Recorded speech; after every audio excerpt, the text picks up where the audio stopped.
তোমরা সবাই কি করছো? বা আজকে তো কোনো সারা শব্দ নেই, আন্টির কাছে ভালো কাজ দেওয়া নেওয়া হচ্ছে তো? হ্যাঁ, তোমরা শুনেছো আমি ডাক্তারখানা যাবো, তোমরা শুনেছো? কি করে শুনলে? কে বললো তোমাদের কাছে?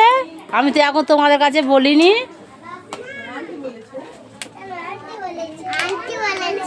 আন্টি আন্টি কি বলেছে? জায়গা বসো। মুস্কান, মুস্কান আর মেয়ে বুয়া বসে যাও, তোমাদের মুখ থেকে শুনবো কিছু কথা। এবার চলে যাবো তো কদিন, তোমাদের আর দেখতে পাবো না তো। লাগিয়ে দাও, ওরা বাড়ি গিয়ে লাগাবে, এখন খুলে রেখে দাও। ভাঁজ করে হ্যাঁ, তুমিও কলকাতা চলে যাবে কেন? কবে? অনেক দিন। কেন বলছি? সামনে পরীক্ষা তো, সামনে পরীক্ষা। বসে জায়গা বসে, জায়গা বসো। আর কিনেছ? কি বলি শোনো, আমি তো ডাক্তারখানায় যাবো, সবাই তো শুনেছিলে। তাহলে আন্টিদের কাছে ঠিক পড়া নেওয়া যাবে তো? দেওয়া যাবে, নেওয়া যাবে তো? কেউ বদমাশি করবে না? যে আমি চলে যাব, তোমরা ঠিকঠাক কিন্তু স্কুলে রোজ চলে আসবে। তোমাদের পুজোর ড্রেস দেওয়া হয়েছিল, টিফিন বক্স দেওয়া হয়েছে, টিফিন খাওয়ানো হয়েছে, হয়েছে তো? আর আমি ডাক্তারখানাতে ঘুরে ভালোভাবে ফিরে আসলে তোমাদের আবার হালকা একটা টিফিন খাওয়াবো, বুঝলে? তোমরা তাহলে কি রোজ স্কুলে চলে আসবে তো? আর সামনে তো পরীক্ষা, তাহলে তোমরা ঠিক মতো কিন্তু পড়া। আন্টি যেমন এই যে পরীক্ষার জন্য এখন প্রস্তুতি করছে তো, পরীক্ষা দেওয়ার জন্য, সেইগুলো কিন্তু খুব সুন্দর করে বাড়িতে প্র্যাকটিস করবে।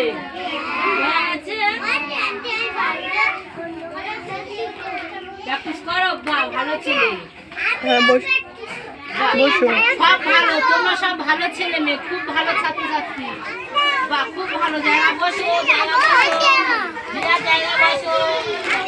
আর স্কুলে এখন স্কুলে বা খুব ভালো। তোমরা তাহলে এখন স্কুলে আসার জন্য তো তোমাদের মাথায় তো কান্নাকাটি করবো তো? তাহলে সব হাসতে হাসতে, হ্যাঁ, কাঁদবে না কেউ। আর একটা কথা শুনে না, তোমরা কিন্তু অনেকজন আসো, পেন্সিল, রবার, খাতা এইগুলো আনো না, আমি এখান থেকে দিয়ে দিই, তাই তো? হ্যাঁ কিনবে। হ্যাঁ, আমি কি বলছি শোনো, এই কদিন কিন্তু পেন্সিল, খাতা, রবার বাড়ির থেকে আগে থেকে দেখে নেবে। যদি না থাকে বাবা মার কাছে বলবে, পেন্সিল কিনতে হবে, খাতা নিতে হবে। হ্যাঁ হ্যাঁ, ঠিক আছে। কি বলেছি বুঝতে পেরেছো? লেখার সময় হঠাৎ করে খাতা নেই, সঙ্গে সঙ্গে ওপারে গিয়ে আমার কাছে খাতা আনছে, তাই তো? এবারে সামনে নতুন সেশনের জন্য খাতা তোলা হয়নি। আগে যা খাতা তুলেছিলাম সবাইকে দিয়েছি তো, খাতা যা ছিল সবাইকে দেওয়া হয়েছে, পেন্সিলও দিয়ে যাচ্ছি, তাই তো? তাহলে এখন কিন্তু আমাদের যে 2026 সালে যে তোমাদের ভর্তি হওয়ার সময়, তাই তখন আমি বই খাতা আবার কিনে আনবো, তখন প্রত্যেককে আবার দেবো। হয়ে গেছে বাবু, বাবু বসো, ভালো মেয়ে। আর কি বলছি, তাহলে তোমরা কিন্তু খাতা রোজ এসে কিন্তু আন্টির কাছে কাজ দেবে, খাতা নিয়ে আসবে, খাতা আন্টির কাছে দেবে, মনে থাকবে? হ্যাঁ, মনে থাকবে তো? তোমার দুই ভাই কি গল্প করছো? তাহলে তোমরা খুব মন দিয়ে পড়াশোনা করো। তো আমার তো খারাপ লাগছে তোমাদের দেখা পাবো না বলে, তোমাদের সাথে গল্প করতে পারবো না, খুব তো খারাপ লাগে। তোমাদের খারাপ লাগছে কি? খারাপ লাগে না, তাই তো? কেন খারাপ লাগে না বলো তো? এখন তোমাদের সাথে দেখা পাচ্ছি, গল্প করছি, ওই জন্য বলে তো। এবারে আমি তো যাবো, অনেকদিন লাগবে, হয়তো 20 দিন লেগে যেতে পারে বা 10 দিন, বুঝেছো? এখন শিওর হতে পারছি না যে কদিন পরে আসতে পারবে। তাহলে তোমরা সবাই ভালো থাকবে, হ্যাঁ, জল ঘাটাঘাটি করবে না। রাস্তায় টিফিন হলে বা ছুটি হলে রাস্তায় কিন্তু কেউ দৌড়ে যাবে না, ঠিক আছে? আর রাত্রিতে যাওয়ার সময় দুজন করে যাবে, আন্টির কাছে বলে যাবে। আমি ডাক্তার দেখাতে যাচ্ছি অসুখের জন্য। কি বলছি শোনো, তোমরা যখন ছুটি দেওয়া হবে তোমাদের, মাদের সঙ্গে যাবে, দাদা দিদিরা নিতে আসলে যাবে। আর যখন বাথরুমে বা টয়লেটে যাবে আন্টির কাছে বলে যাবে, ঠিক আছে? তোমরা তো ছোট, আন্টির কাছে বলে কিন্তু বাথরুমে যাবে। সবাই শুনতে পেয়েছো? আর আগে ভাগে এসে কিন্তু রাস্তায় উঠবে না, ছুটি হয়ে গেছে, হয়তো ওপারে আন্টিরা খাতা রাখতে গেল, তাই তো, বা অন্য লেখা দিচ্ছে, তোমার লেখা নেওয়া হয়ে গেছে বলে ছুটে বাইরে যাবে, তা যাবে না কিন্তু, ঠিক আছে? এই ওপারে দাঁড়িয়ে ক্লাস নেওয়া হয় তো, আন্টিরা ক্লাস নেওয়ার অসুবিধা হয়, তোমাদের কাজ হয়ে গেলে, কাজ না হয়ে গেলে চুপচাপ করে থাকবে, চিৎকার করবে, ঠিক আছে?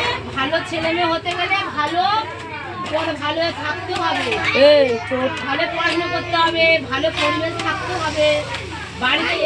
বলো বা বাড়িতে বই নিয়ে বসো, বা ওইটা তো বলছি তোমার বাড়িতে কাজ করে স্কুলে নিয়ে আসবে, ঠিক আছে? ডিসেম্বরের মাসে প্রথমে পরীক্ষা হবে, সবাই শুনেছো তো? গার্জেনদের কাছে তো তোমাদের অভিভাবকদের কাছে বলা হয়েছে, তোমাদেরকে বলছি এই অক্টোবর নভেম্বর মাসে একটা মাস আছে, ডিসেম্বর মাসে প্রথম সপ্তাহে পরীক্ষা হয়, মানে আর 1.5 মাস মাত্র রয়েছে। হ্যাঁ, জন্মদিন বাড়িতে বড় করে যখন প্রোগ্রাম করা হবে, কত লোকজন আসবে? হবে, ঠিক আছে? বাহ, ভালো হয়েছে। বছরে একবার করে প্রত্যেকের জন্মদিন হবে তো, বছরে একবার করে প্রত্যেক যে কোনো দিনে তো সবাই একদিনের যে জন্মেছে তো, একদিন নিয়েছে তো, ওই একদিনটা সবার বছরে একবার বছরের মধ্যেই পড়বে, হয়ে গেছে? আর এই হ্যাপি বার্থডে নিজেদের বাড়ি নিজেদের আত্মীয় স্বজন নিয়ে আনন্দ করো, ঠিক আছে? যার যে কদিন জন্মদিনের মধ্যে পড়বে সবাই যদি হ্যাপি দেবো। এই শুভম, শুনতে পেয়েছি কি বলেছি?